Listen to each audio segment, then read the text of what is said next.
Yep, this is S. Anthony. This is the S. Anthony Thomas Show, and guess what? Guess who had to take a ride in an ambulance recently? Me. Here's the story. As it turns out, I'm going to be okay, but have you ever been in an ambulance when you're feeling bad? The first thing you're thinking is, do I need to be in the ambulance? Do I need to call an ambulance? Is this important enough to call an ambulance? And everybody has that thought. It's like, well, maybe if I just wait a little bit, it'll be okay. Maybe my heart's beating very, very quickly, but I just woke up. Maybe I had a bad dream and maybe I'm reacting to that. Maybe it's the fight or flight response to something because it's still going. Okay, well, maybe it's even faster now. Okay, what the hell's going on here, right? Now, this had happened to me before a long time ago. And what happened was I had food poisoning. I was not feeling well. And you know what happens when you have food poisoning. Liquid will fly out of every opening in your body the same way water comes out of a fire hose, if you understand what I'm saying. Trying to be delicate, if you understand what I'm saying. And then in the back, blow. And then your nose, boom. But mostly in the back, blow, if you understand what I'm saying. I'm about particular cow.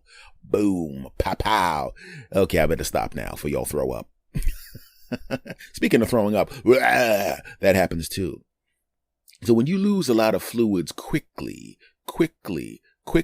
you also lose electrolytes. And electrolytes are very, very important to your nerves, to your heart, to your functions. Anything that has nerves in it or requires nerves is going to be messed up because the electrolytes take care of that. They regulate that thing, okay? But at the time, I didn't know that because it had never happened to me before. Okay? So you get in an ambulance and you're scared, right? Like I said, you didn't even know if you wanted to call an ambulance.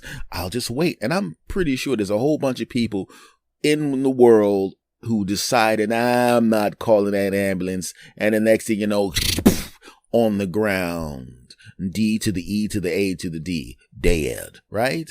And you don't want to go to heaven if you believe in heaven, standing there and this guy's like, oh, God, I didn't realize I was going to be here. What am I? Yeah.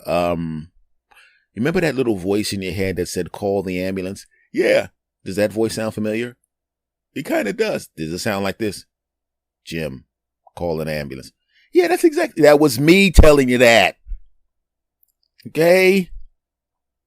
You're 34 years old. I didn't expect to see you till you were 96. I was going to let you stay till 96. You're going to be here. Not here. You're here now, stupid. I could send you back, but you're an idiot, and I'm not gonna. You were going to make it to 90. You were going to pass out in your sleep painlessly at 96. But no. That's why I said go to the man. How come y'all always hear me in church when and you never hear me when stuff like this in church? You hear me, everything's going to be okay. You hear that, but when I say go to an ambulance, all of a sudden your ears don't work. I gave you them ears. Never mind. Just get in line. Get in that long line. The line for people who shouldn't be here, but they're here because they're stupid. Okay, I went a little too far with that, but you know what I'm saying.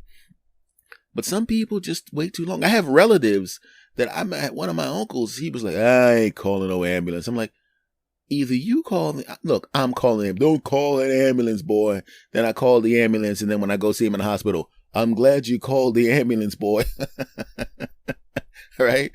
And I had him trained over the course of time that if you feel bad, call the ambulance, and that was what he did. But some people just won't do it. And here's the bad part. Some people won't call the ambulance because an ambulance ride is expensive. I don't know what it is now, but the last time I rode in an ambulance when I didn't have insurance, that crap cost like $600-700.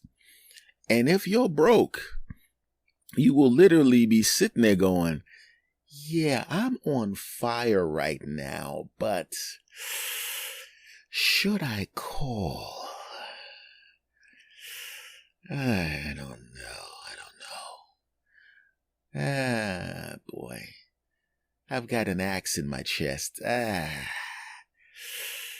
that $600 though. $600. I could take the axe out myself, right? It's right here. It's in my chest, my hand. That kind of hurts a little bit. Should I take the axe out of my own chest? Yeah, I probably still want to have to call the ambulance anyway. I go to the doctor's office. My heart's still beating, so it's not like it hit my heart. Technically, so I ain't got to worry about that too much. It's in the right side of my chest. Yeah, so that's like $600. It's $600. I don't, I already got enough debt as it is. Let's see, take the nap. What are they going to do at the hospital? They're going to give me blood.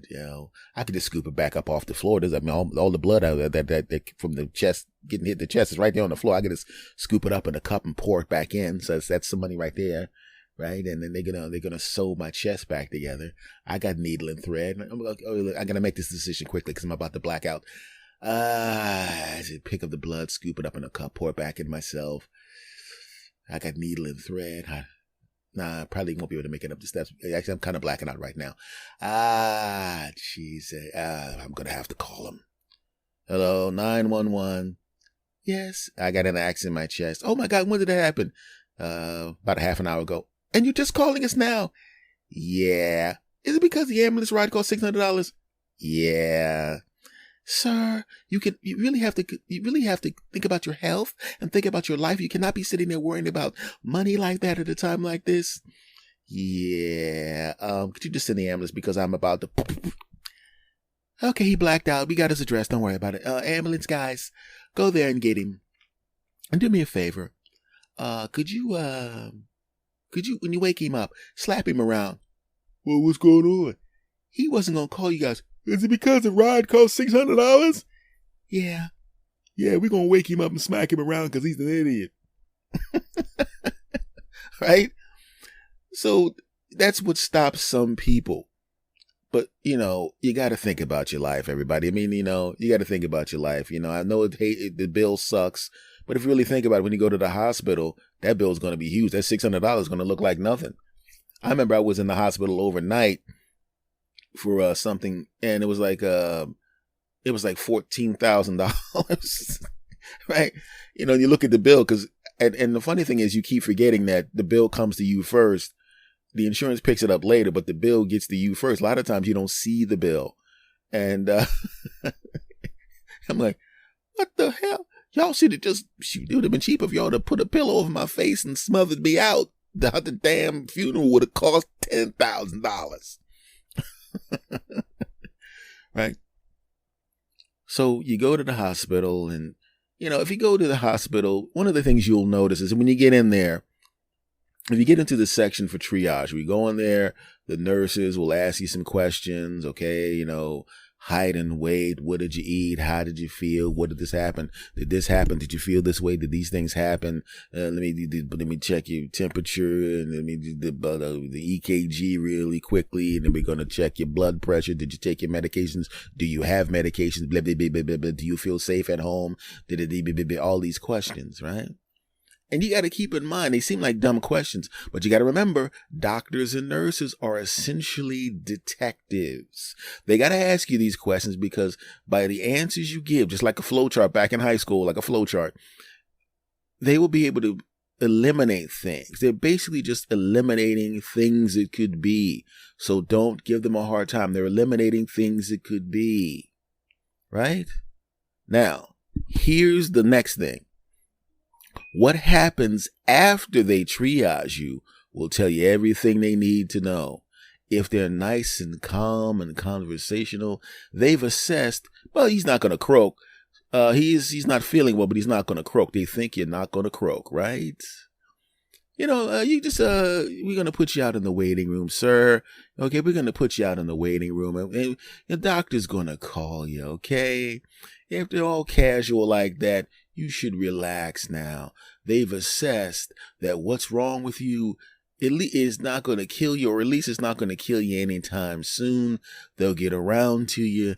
It's okay. You should relax now. First of all, you're in a hospital. So if you're feeling badly and you're feeling like crap, the best place to be is just sitting in an ER. How many times have we heard this? If they could have gotten him to the hospital in time, I'm 100% sure he would have been fine. Oh, if they had gotten him to the hospital in time. Oh, Oh, if they had done that, right? Well, they ain't got to get you to the hospital in time because you're already in the damn hospital. Yeah, I said it. And I was already in the damn hospital. And once again, having been in the ER a few times, not a lot, but a few times, I know if they triage you calmly, they're conversational, there's actually little bits of banter between the questions, they're pretty sure you're not going to croak. They put me back in the waiting room. So I'm like, okay, I'm not going to croak. Great. Conversely, if they're triaging you quick, look at your blood test, let me take temperature, let me do your heart rate, let me do blood pressure, oh yeah. So you want me to go into the waiting room? You ain't got that kind of time, bruh. Okay, excuse me, other nurses. You know that guy that got run over by a bus and set on fire and thrown out of a window? Get him out of there. This guy's a huge mess right here. That guy's got a better chance of surviving than this guy right here. Huh? Well, but shh. Believe me, you don't have much time left and you don't want to use your energy talking. Just concentrate on breathing while you still can, okay? But I didn't think it was that bad. Yeah, you didn't think it was that bad because you're not an ER nurse. You're a huge mess. It's almost over for you behind. Calm down, okay? Can you still see me? What the heck? Right? So what happened to me essentially was, when it's hot outside, if you're not feeling well, see if you have an acute injury, like when the last time I kind of knew what was going down. This time I kind of knew it was going down, but I wasn't 100% sure. But you get in the ambulance and everything seems to be cool with them. If they're calm, you should be calm. If the ER nurses are calm, you should be calm. If the doctor's really casual, you should be calm. But what I will say is this. It is depressing as hell to be in a hospital, right? If you're sitting there, I'm sitting on a gurney in the hallway because the rooms are full, and I'm watching people who, I'm seeing people who are really jacked up. This guy comes in, he's on a gurney, and he was from a motorcycle accident. And I'm thinking, oh man, somebody probably hit him with a car, or, maybe he laid his bike down to save somebody's life, or maybe he was popping wheelies on the freeway and zipping between cars. Now, at first, everybody's like, oh man, I feel so bad for this guy, man, How did it happen? Oh yeah, I was going way too fast and I'm popping wheelies and giving the middle finger to people and weaving between cars while my motorcycle was in the wheelie position. So you had your front tire in the air. Yeah. And you were giving the middle finger. Yeah. And weaving between cars simultaneously. Yeah. Okay, Mr. Johnson, we're going to put you in the room over there, and then we're going to say really disparaging things about how stupid you are. So go into that room and put him in the room over there, okay? You going to say disparaging things? Oh, no, of course, I was just kidding about that. Close the door so he can't hear the sound. Why would I not want to hear the sound?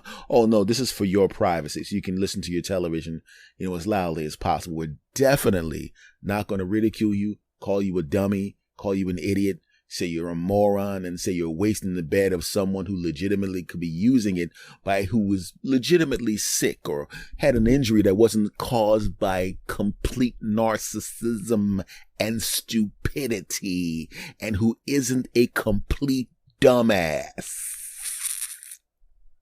We definitely won't be saying that. Is the door closed? Let's now say that. Right? We also have another man walking around with the bottom of his pants off, fighting with the nurses because they put him on a food restriction for his health.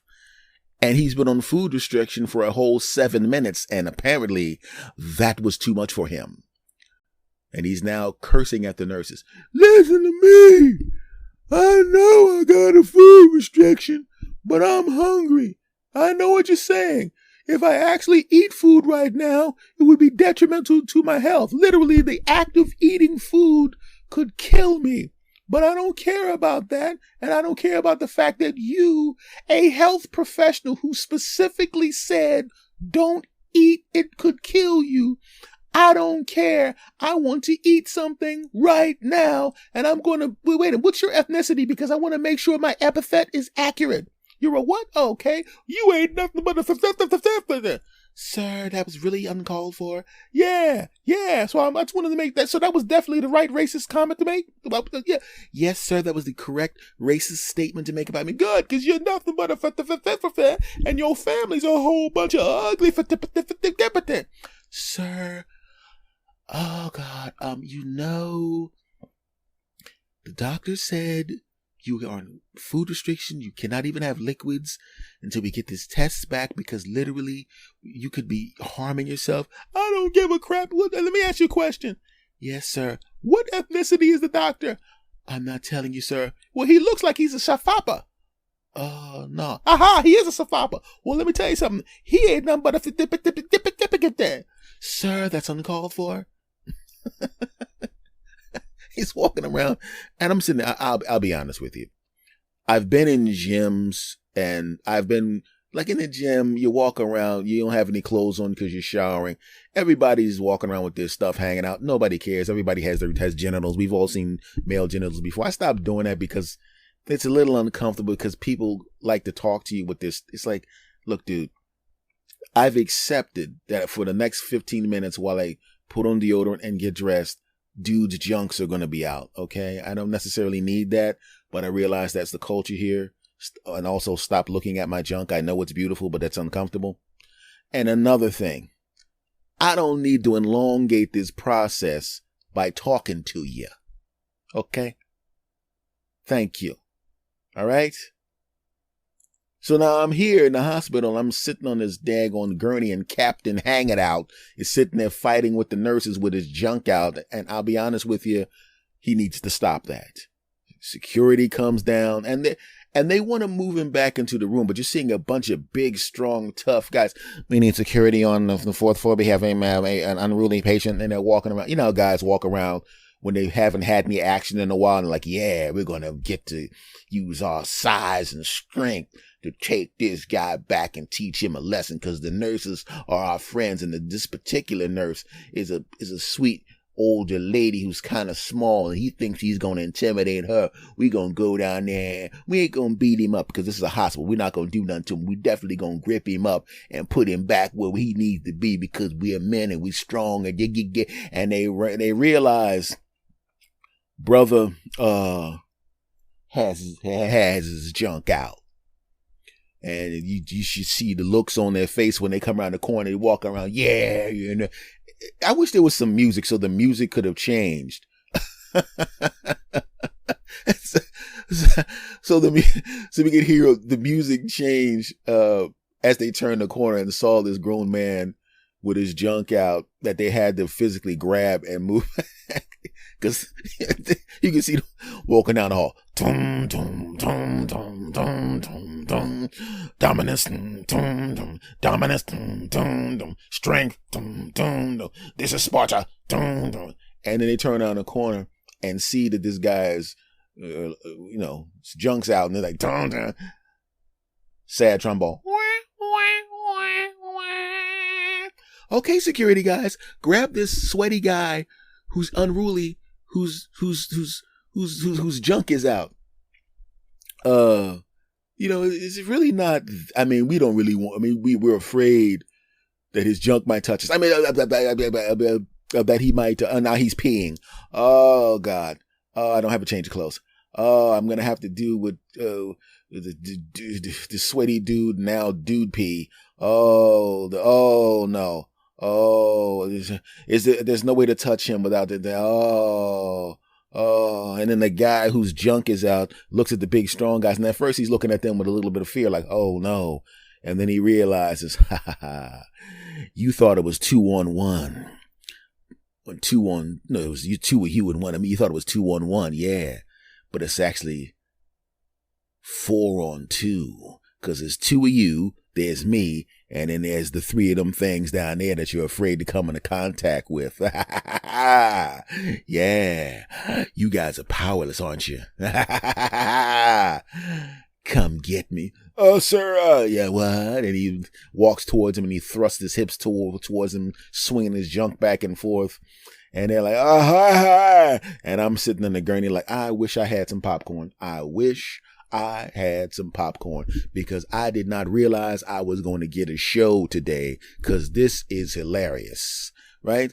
And they look back at me and see, my junk ain't out, and they're angry and they're huge dudes. And I don't know if they'd actually beat me down, because I'm kind of sitting there on the gurney as a sick person, but I don't want to take that chance. So I'm looking concerned. I look concerned that I'm like, yeah, put my hand on my chest like, yeah, man. Like, you put your fist up in front of you and you shake it like in a I'm with you type feeling. And they look back at me and I'm like, yeah. And then they look up and they shake their heads like, yeah, thanks for the silent encouragement, brother. Well, they don't realize inside I'm like, you're going to have junk chips and pee on you guys. Deal with it, punks. Right? So they walk up and they, like, the one guy's holding like his shoulder with two fingers, and the other guy's holding his other shoulder with two fingers, right? And they both grab an arm. And you know how when someone hugs you, like you ever hug a woman that's not only not attracted to you, but she's negative attracted to you. You know, you hug a woman and they move their butts back so the genitals are as far away from you as possible. That's how these two muscle-bound men were walking as they tried to drag unruly junk out guy back to his room. And it was hilarious. You know what was even more funny? When they finally got him back into his room, he acted like everything was cool. You know what? The nurse comes in. I'm sorry I had to do that. He goes, you know what? You're right. You know, I apologize. You know, I was just being unruly. It was just that, you know, I'm not used to being sick. I'm a older guy, but I'm used to being healthy. And just the simple fact that this kind of thing happened, it just kind of freaked me out. I wanted you to come back because I wanted to apologize. Oh, that's great. And then the security guys go, yeah, you all right? And he goes, yeah, guys, I'm sorry, guys. I didn't mean to be unruly and and do all that kind of stuff. I'm sorry. It's just, you know. And then they go, okay, bro. He tries to give him the dap and hug him. They're like, no, we good. But we're cool. They didn't even want to fist bump him. All right, we good. And they walk away. And the nurse walks away. And he's quiet for about 7 minutes. 7 minutes. And now Junk Out guy is now everything out guy, because now he comes back out of the room. He ain't even got his top on. Security, Junk Out guy's back out. This time he doesn't even have a shirt on. Ah, ha, ha, ha. Ha, ha. And you can see, I'm looking down the hallway and I'm seeing the dejected security team walking towards him, their heads down like, he ain't even got a shirt on. At least he had a shirt to grab on so we didn't have to physically touch his skin. Now we're literally going to have to touch his skin. And you can see them dejected walking down the hallway. And I'm trying my best not to laugh, right? I actually hurt myself worse trying not to laugh than the ailment that put me in the hospital in the first place.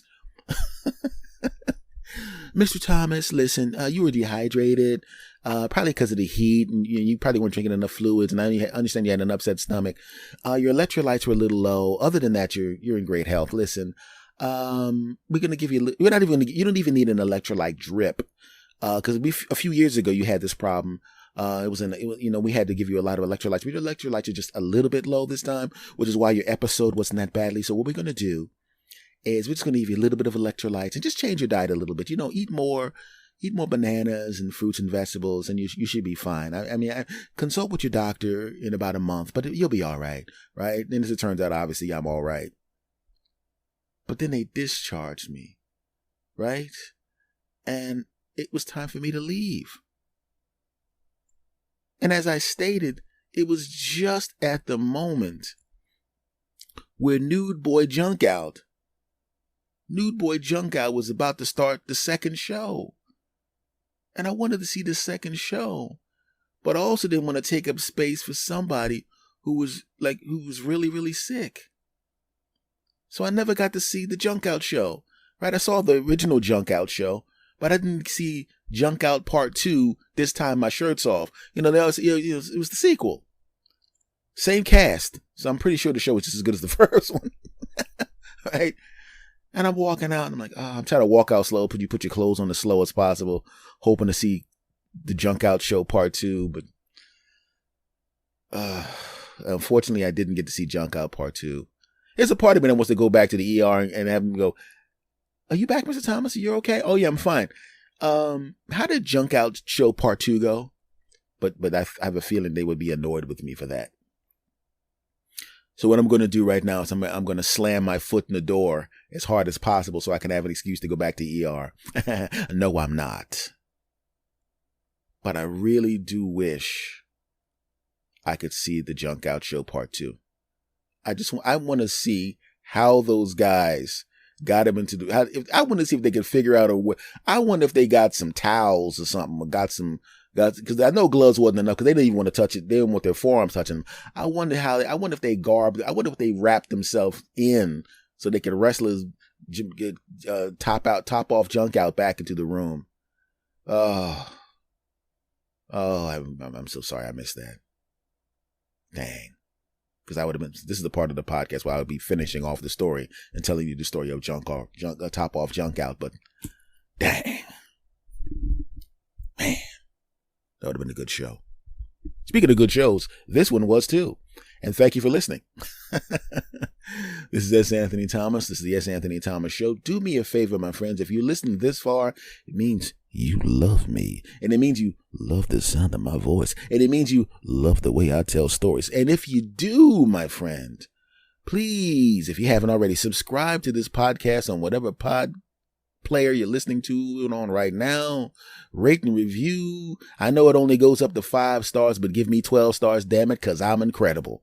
And make sure you do me another favor.